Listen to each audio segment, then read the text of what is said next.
Hei hoo, mudilased, vaadake, kus mina olen. Mina istun omaenda autos. Ühesõnaga, seekordses episoodis siis kiusan kogu regiooni kõige kõvemad Porsche klassiku tehnikud, võiks isegi öelda Porsche lausuja Georgi. Räägime temaga natukene juttu. Proovime siis need ventilatsiooniklapid ära vahetada sellel autol. See ventilatsiooniklappide värk on üks, nii palju kui mina neid asju tean, siis üsna levinud probleem nii 996 kui 997. Ma mäletan, kui mul oli 996, siis kohe algus, kui ma auto endale sain, siis auto oli täis nagu sellist veidrat nagu sodi, mis lendas siis ventilatsiooni avadest välja. Ja siis ma olengi nüüd kogenud Porsche omanikuna õppinud, et see on selline asi, mis nende ventilatsiooni asjadega ikka vahel juhtub ja need on vaja lihtsalt ära puhastada ja korda teha. Et proovime selles osas selle ära teha. Võib-olla jõuame veel midagi siin nipet-näpet. Saaks need esituled ka lõpuks korda teha, see oleks nagu mega hea. Aga ühesõnaga, nii palju siis sissejuhatuseks. Kinnitage turvavööd, haarake võileib ja hakkame peale.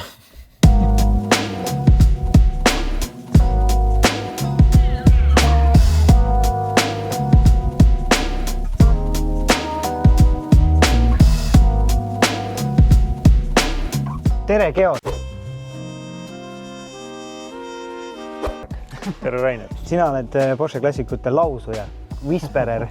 Ma olen kogu aeg mõelnud, et mis see nagu on, mis täpselt selle teeb, või et nagu sa oled sertifitseeritud, mis see täpselt tähendab või mis see loogika on? See tähendab, et ma olen läbinud kõik Porsche poolt ette nähtud koolitused. Kas siis sinu sarnaseid tüüpe on siin regioonis veel või sa oled nagu ainulaadne? Lähim on hetkel Ungaris. Päris mitu kilomeetrit on minna. Okei. Siis sa oledki konkreetselt Porsche klassikute Whisperer. Selle regiooni täielik nagu proff. Aga nüüd see kevad peaks meie töökojast veel üks inimene. Okei. Ehk siis kliente on nagu rohkem, et on vaja tööjõudu rohkem? Jah, ja Porsche ise nõuab ka, et igal klassikpartneril on vähemalt 2 tehnikut. Okei, no jah, see isegi on loogiline, et kui sul on nagu täiesti ongi konkreetselt eksamid tehtud ja sa oledki konkreetselt nagu paberi nagu välja teeninud. Kas sa oled siuke suvaline Porsche klassiku omanik, tuled nagu siia esindusse, siis mis see nagu mingi peamine erinevus on selle, kuna Porsche klassiku ametlik partner on Porsche Eesti, et mis see peamine erinevus on, kui sa lähed kuhugi mingisugusesse suvalisse garaaži oma Porschega või sa tuled siia, et mis need asjad on, mida siin saab nagu paremini, rohkem ja õigemini? No, siin on esiteks koolitatud töötajad, meil on kõik materjalid, tehniline info, mingid eritööriistad, kõik sellised asjad on olemas. Ja sa oled ilmselt nagu ka suure tõenäosusega rohkem igasugust erinevaid klassikuid oma elu jooksul näinud, kui mingisugune event, kes teeb suvalisi autosid. See aasta saab 12 aastat siin. Ilmselt oled ikka kohtunud erinevate veel veidramate olukordadega. Sinu auto on nüüd, saime hoolduse tehtud või? Jah, okei. Kui tihti on üldse sükse klassikuga, kes on 20 pluss aastat vana auto, kui tihti on hea käia? Kord aastas on ikka miinimum. Võtadki põhimõtteliselt kalendri järgi või on seal mingi asi? Või siis läbi, tavaliselt klassikutega ei sõideta suuri läbisõite, aga selline 996-997 aasta või 15 päeva. Ehk siis põhimõtteliselt ikkagi suht sama, mis nii-öelda nagu uue autoga. Hooldus on tehtud, ühesõnaga iga aasta ühe korra vähemalt võiks selle autoga hoolduses käia. Me vahetasime ära ka klotsid ja kettad, on ju? See on minu arust üks asi, mida tihti erinevad inimesed nagu arvavad, et tegelikult ei pea see originaal ketas ja klots olema, et suvavad, et leiab midagi paremat. Et miks jällegi on oluline? See ketas, üldse kõik, mis piduritega seotud on üsna oluline. Jaa, see on väga oluline. Aga mis on nagu jällegi, mis see originaaljupp ja mis sinu nagu nii-öelda know-how selles osas nagu paremaks teeks? No selles suhtes Porsche on ikkagi konkreetsete autode peal testinud seda ja neil on kindlad partnerid, kes neile valmistavad neid tööriistu, et nad suudavad garanteerida, et jah, see on kvaliteetne ja kuna need autod on väga võimekad ka, et ka sul 250 Jah, kui sa niisama jöristad seal nagu 20, siis tõesti pole vist nii oluline, mis see ketas on, kui see, et see on ikkagi nagu väga suure mootori ja poweriga auto nagu. Sama point on näiteks, miks Porsche ei luba rehve parandada. Et okei, sa võiksid ju, ma ei tea, mingi väike nael on, lapid ära ja sõidad ainult linnas, aga Porsche nagu poliitika on see, et kuna see auto on nii võimekas, siis nad ei suuda garanteerida, et see kellegi suvalise parandatud rehv peab seal 250 vastu. Me hakkame nüüd ära vahetama seda ventilatsiooni klappi. Mina olen aru saanud, et see on ka üsna levinud probleem 996 ja 997 puhul. 996-tel ja Boxsteritel väga tavaline. Nüüd on 997 ka nii vanaks saanud, et on ka neil tekkinud see probleem. Mis, sa oled nii palju 12 aastat jooksul ilmselt erinevaid neid autosid näinud, et mis on veel mingisugused levinumad asjad, mis nende mudelite juures nagu peamiselt pead tõstavad probleemidest? Enamasti ongi ikkagi auto vanusest juba tingitud. Mis mingid asjad, mis on nagu ära väsinud? Jah, nagu sinu autol vahetasime koos amortidega need põhjalöögi puksid, asjad, et need lihtsalt aja ja ilmastikuoludega lihtsalt pudenevad ära. Aga mingid drastilisemad asjad, mis on mingid, mis sa ise näed, mis on nagu, internet on täis seda mingit IMS ja mis iganes, aga mis nagu mingi päriselt sina oled nii-öelda esireas näed neid asju, et mis on mingisugune tõsisem probleem, mida sa võib-olla tihemini oled nagu näinud? Kõige tõsisemad ongi need IMS ja silindrite kulumise probleemid olnud. Oled pidanud palju neid korda tegema oma elu jaoks? Ikka oleme mõned, jah. Täitsa ongi niimoodi, et tõstad mootori maha ja täitsa nagu... Jah, vahetad selle... Porsche pakub ainult remondilahendusena short engine'i vahetust, ehk mootoriplokk koos kolbide. Ühesõnaga, see on asi, mida täiesti saab Eestis teha? Jah, sellele saab ka teha see garantii. Ehk siis, kui sa, ma ei tea, lased kuskil, lastakse hültsida näiteks neid plokke, siis... Poolas kuskil. Jah, Poolas või on ka sellised firmad, kes Inglismaal teevad nagu põhjalikumalt, aga nad ei anna sulle sellist garantiid sellele tööle. Tavaliselt nad tahavad kas tervet mootorit saada või siis ideaaljuhul, et nemad paigaldavad ka selle, et siis nad ei tea ju kunagi, et kes ja kuidas sinna peale paneb. Enne kui me sinna asju veits nagu lahti võtsime, siis rääkisime kogu sellest ventilatsiooni avadest, mis seal ees on nii-öelda või nagu nendest õhuvõtu avadest on, et sinna koguneb igasugune niiskuse jama, et sa rääkisid, et hiired võivad sinna pesa teha, mis iganes nagu, et kas on nagu veel mingid halvemaid olukordi, mida sa oled oma aja jooksul näinud, kus oledki leidnud sealt mingisuguse asja, mis seal ei peaks olema, mis oleks nagu... Otseselt niimoodi vist ei olegi. No see, et mingid leht ja mingid soti... Linnulaibad. Jah, linnulaibad, need on suvel. Ikka juhtub.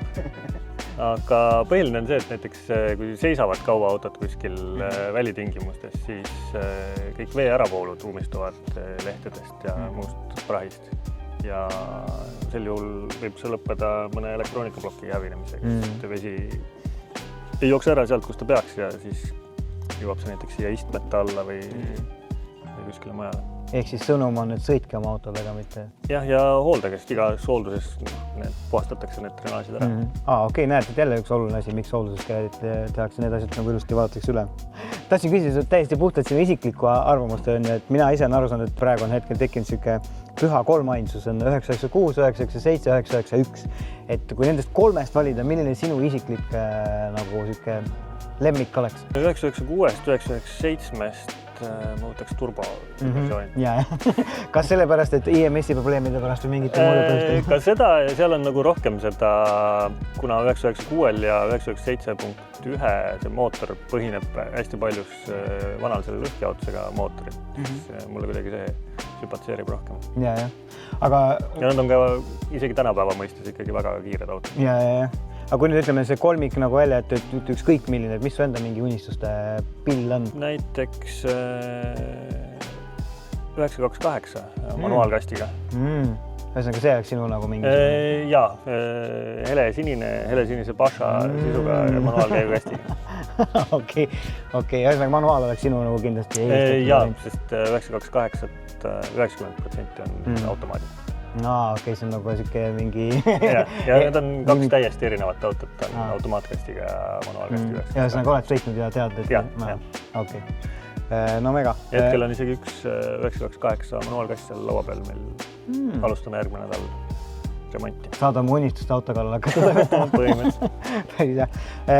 Lõpetuseks, ma ei tea, kuidas sul praegu nii palju, kui sa seda autot oled seest ja väljast näinud ja lahti ja kokku pannud, et kuidas sul tunne on, kui hea eksemplariga on tegemist, et see 111 punkti test näitas päris halba tulemust. See ei olnud tegelikult üldse nii hull. On palju hullemaid tulemusi, aga ei, tegelikult on see auto väga hästi säilinud. Ja ei ole ka nagu väga palju mingeid ümberehitusi tehtud siin või midagi. Ainult see kollane, vaata. See on ka selline maitse küsimus, aga Aga see on pigem harv nähtus on ju, et ei ole nagu liiga palju kätt külge pandud. Jah, Porschede puhul, tavaliselt ütleme 997 just. 997 lihtsagi vähem, 996 ja vanematel G-mudelitel näiteks, kuna nad mingi hetk olid hästi odavad ja siis tehti neist nagu kõik. Okei, mis on kõige hullem asi, mis sa oled näinud? Mida on tehtud? Näiteks 996-ga? No kindlasti on mingid tiivad ja asjad külge kõigitud ja on ikka AliExpressist igast juppe. Ja mingid LED-tulesid. Okei, ma garanteerin, et seda me selle autoga ei tee ja mis meil järgmiseks ongi nüüd vaja, siis ventilatsiooniklappide asi ja siis PCCM Plus on siin juba valmis, on ju sätitud püsikiirushoidjad, värgid, et paneme edasi ühesõnaga. Tavai! Kui te arvate, et vlogimine on mingi lihtne töö, siis ei.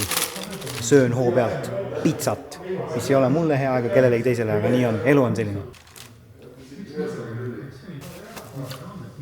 Kõõt saab täis, auto saab korda, sõiduhooaeg läheneb. No sponsor, pizza reklaam, by the way. Vähemalt saab Porsche vett juua.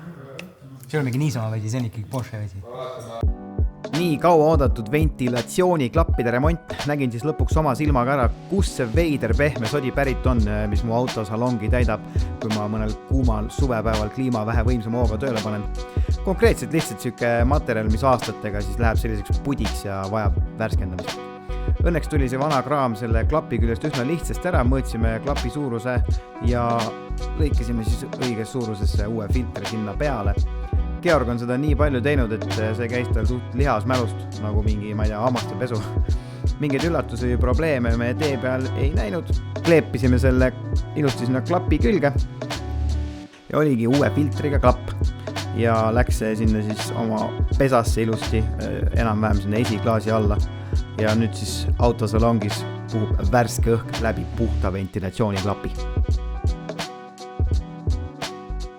Nii, seekord siis piinasin Eesti ainsat sertifitseeritud Porsche Classic tehnikut. Tasub ikka käia siin esinduses neid asju ajamas. Juba sellepärast tasub käia, et tegelikult vanematele Porsche Classicutele kehtib siin soodsam tunni hind. Soovitan omalt poolt kindlasti. Esindusega on hea asju ajal, sest ei pea nagu marketplace'is mingid juppe taga ajama ja muretsema, et kas see sobib siia auto külge või ei sobi, et esinduses kõik inimesed teavad, mis toimub. Lisaks saime siis 997 tüüpprobleemi lahendatud, mis on siis ventilatsiooniklappide see filter. Järgmise asjana võtame ette siis PCCM Plussi peale panemise ja püsikiirushoidja. Ja nii on.